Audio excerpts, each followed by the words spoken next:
اب دیکھیں یہاں اللہ تعالی نے مرد اور عورت میں دو چیزیں رکھی ہیں، مودت اور رحمت، محبت اور شفقت۔ ابھی مودت کی بھی تشریح کروں گا اور رحمت کی بھی۔ اب یہ سمجھے دونوں میں ہم نے محبت رکھی ہے۔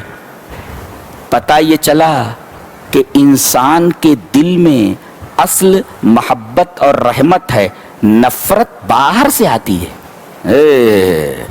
لہذا میاں بیوی میں اگر اختلاف ہو جائے تو اس کا مطلب یہ ہے کہ یہ جو جھگڑا پیدا ہوا ہے اور جو اختلاف پیدا ہوا ہے یہ اندر سے نہیں ہے، باہر سے کہیں سے آیا ہے۔ اسی وجہ سے کہتے ہیں کہ جب میاں بیوی میں اختلاف ہو جائے تو چند لوگ بیٹھیں اور وجہ نظر تلاش کریں۔ لا بد ان یبحث عن سر هذا الفقد، ضروری ہے کہ تلاش کیا جائے کہ یہ جو چیز کھو گئی ہے اس کی وجہ کیا ہے، اس کے راز کیا ہے، یہ مودت کہاں گئی، یہ رحمت کہاں گئی۔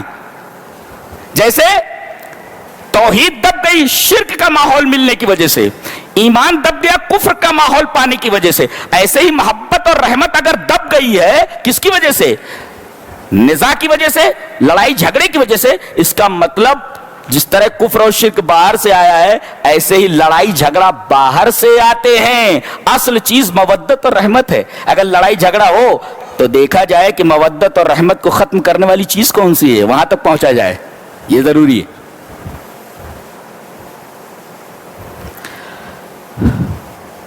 مودت کسے کہتے ہیں اور رحمت کسے کہتے ہیں؟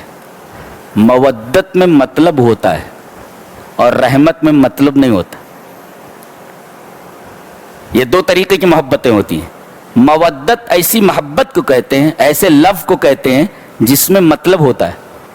جیسے نوجوان شوہر کو نوجوان بیوی سے محبت ہوتی ہے، مطلب ہے نہیں، مطلب تو آئیے نا۔ اچھا، اس لیے کہ دونوں چاندنی میں، چاندنی کا موسم چل رہا ہے ایسا، تو بہرحال یہ چاندنی کا موسم گزر رہا ہے۔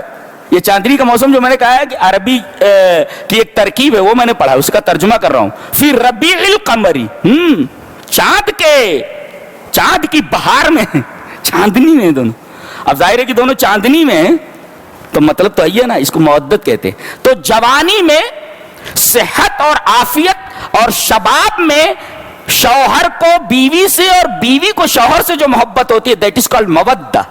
اور اگر یہ مطلب ختم ہو جائے، جیسے دونوں بوڑھے ہو گئے، اب مطلب نہیں رہ گیا، شوہر بیمار ہے، بڑھیا وہاں پاس میں بیٹھی رہتی ہے، پڑھ پڑھ کر کے دعا پھونکتی رہتی ہے، حال چال پوچھتی رہتی ہے، دیکھو مطلب نہیں رہ گیا اب، اس لیے کہ وہ چاندنی ختم ہو گئی۔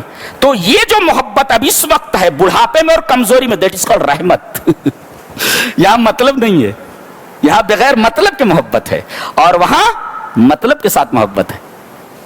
تو اللہ تعالیٰ نے یہ دونوں طریقے کی محبتیں رکھ دی ہیں۔ جب تک جوانی رہتی ہے تب تک محبت رکھ دی ہے، اور جیسے ہی جوانی ختم ہوتی ہے اس کی جگہ رحمت لے لیتی ہے۔ اور اللہ تبارک و تعالیٰ نے یہ دونوں چیزیں اپنے بندوں میں رکھی ہیں۔ کیسی کتاب ہے یہ؟ اب گہرائی میں اترو تب پتہ چلتا ہے نا، خالی ترجمے سے تو کچھ سمجھ میں آتا نہیں، اس لیے کہ یہ صرف ترجمے کرنے سے کچھ سمجھ میں آتا ہوتا نہیں ہے۔ وَمِنْ آيَاتِهِ أَنْ خَلَقَ لَكُم مِّنْ أَنفُسِكُمْ أَزْوَاجًا لِتَسْكُنُوا إِلَيْهَا وَجَعَلَ بَيْنَكُم مَّوَدَّةً وَرَحْمَةً إِنَّ فِي ذَلِكَ لَآيَاتٍ لِقَوْمٍ يَتَفَكَّرُونَ۔ جو فکر کرتے ہیں ان کو یہ باتیں سمجھ میں آتی ہیں، بغیر فکر کے سمجھ میں نہیں آتی۔ لِقَوْمٍ يَتَفَكَّرُونَ، جی۔